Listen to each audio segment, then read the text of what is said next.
Cluster news today और मैं हूं आपके साथ मानवी ठाकुर। शुरुआत करते हैं आज की खास खबरों से। सपा नेता धर्मेंद्र यादव ने कहा कि हमने मेल किया है कि जिसकी कॉपी सबके पास है, तब भी चुनाव आयोग को नहीं दिख रहा है, तो इसमें किसी और का दोष नहीं है। ये चुनाव आयोग की शुद्ध बेईमानी है।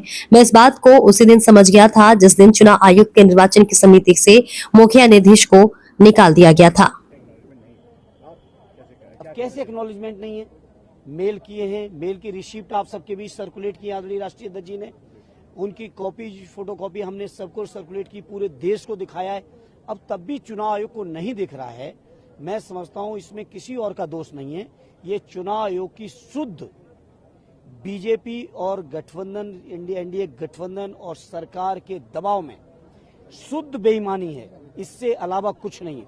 और मैं तो इस बात को उसी दिन समझ गया था कि चुनाव आयोग भविष्य में बेईमान होगा जिस दिन चुनाव आयोग के जो निर्वाचन की समिति है, उस समिति से सर्वोच्च न्यायालय के मुख्य न्यायाधीश महोदय को निकाला गया था।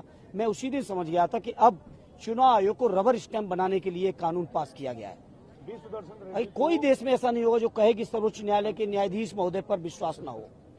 आप सोचो, बीजेपी के लोगों को सर्वोच्च न्यायालय पर भरोसा नहीं, इसलिए उन्होंने माननीय मुख्य न्यायाधीश को निकाल के एक कैबिनेट के अपने ही मंत्री को जोड़ दिया। जहां प्रधानमंत्री मौजूद हो वहां कैबिनेट मंत्री का होना या न होने की जरूरत क्या थी? माननीय न्यायाधीश महोदय सर्वोच्च न्यायालय के वो एक बैलेंसिंग मोड में थे, जो किसी भी चुनाव आयोग की नियुक्ति से पहले उसकी डिग्निटी की, उसकी सोच की, उसकी ईमानदारी की, उसकी सेवाओं की पूरी ईमानदारी से समीक्षा हो सकती थी। हो सकता है सरकार और विपक्ष में तो कभी मतभेद हो, प्रधानमंत्री और लीडर पोजीशन में, लेकिन वो एक बैलेंसिंग मोड में थे जो एक बेहतर व्यक्ति को चुन सकते थे। लेकिन उनको हटा दिया कानून बना के, और उनकी जगह लाया किसको गया?